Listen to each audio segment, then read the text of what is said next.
عمرك شفت اسد ابن مرات اسد جعير بالشكل ده؟ الاسد الجعير وابنه الشبل الجعير الصغنن عايزين يفقعوا السمك من بيت بطوط. الشبل الجعير اتحمس، لكن ابوه على طول شده وحذره وفرجه على الاسود اللي قبليه بطوط عمل فيهم ايه. وهنا الجعير عمل نفسه ذكي وشمر ايده وقال له بالعقل، وعلى طول مد ايده جوه الشباك، فضل يسحب ايده ويحسس علشان يوصل للسمك، لكن بطوط قطع عليه. فعلى طول بطوط شال غطا الشعله وساب الاسد الغبي يمد ايده جوه الشعله لحد ما حس انه اتلسع وقعد يصوت. وطبعا عشان ذكى الجعير من ذكى الجعير، فابنه الصغير فضل يضحك ويتريق عليه. هنا الاسد الجعير اتزرزر واتعصب وراح ضرب ابنه واتحمس بزياده وراح نط من الشباك. فجاه بيبص لقى بطوط على طول مناوله بالبندقيه في وشه. الاسد افتكر اللي حصل في زمايله قبل كده على طول، فطلع يجري ووسط ما ابنه الجعير بيشيل ابوه الرصاص من جسمه، الاسد كان بيفكر لحد ما لقى فكره جديده، وهي ان يستغل صغر حجم ابنه ويتفسه جوه بيت بطوط عشان يفقع السمك. وبالفعل رمى ابنه جوه، ابنه اتبسط اتحمس بزياده وراح يتسحب عشان يسرق السمك. وبالفعل كان بيحاول يهرب، لكن على مين؟ بطوط مفوق برضه. فالاسد يروح كده بطوط يروح كده، الاسد يروح كده بطوط يروح كده. فهنا بطوط فهم ان في حاجه مش تمام، فضل يجري ورا الاسد لحد ما مسكه. والاسد الغبي فاكر ان هو لسه بيهرب وشايل السمك وبيجري، بس فجاه الاسد فهم ان هو اتقفش. وعلى طول بطوط عشان هو راجل جدع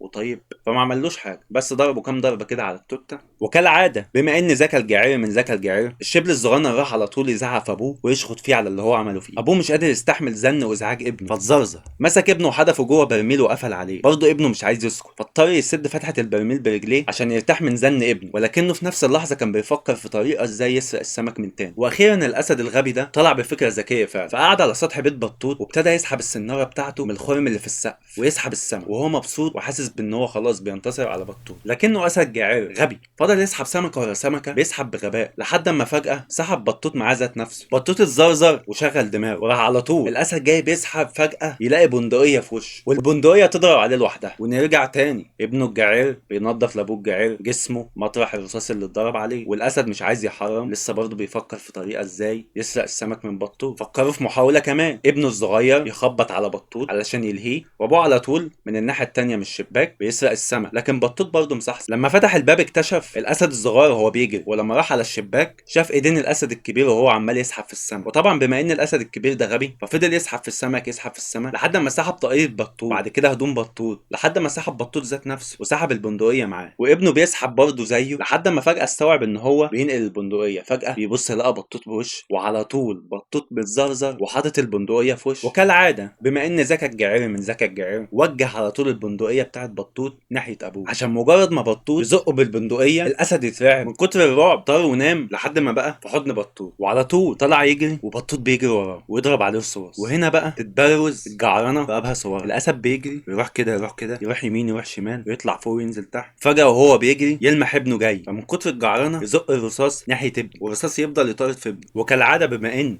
ذكى الجعير من ذكى الجعير، ابنه بيهرب من الرصاص والرصاص يرجع يطارد في ابوه تاني لحد ما يلاقي كهف يخش يستخبى فيه، ولكن يفوجئ ان هو اتحبس جوه ومفيش مفر، فاضطر يستسلم واضطر يسد ودانه وساب نفسه للرصاص يخبط فيه من تاني. وتنتهي قصه الجعرنه دي على ان هذا الجعير من ذكى الجعير بينظف لابوه جسمه تاني من الرصاص. وكان معكم بودي فيرا في برنامج حواديت البودي 2001.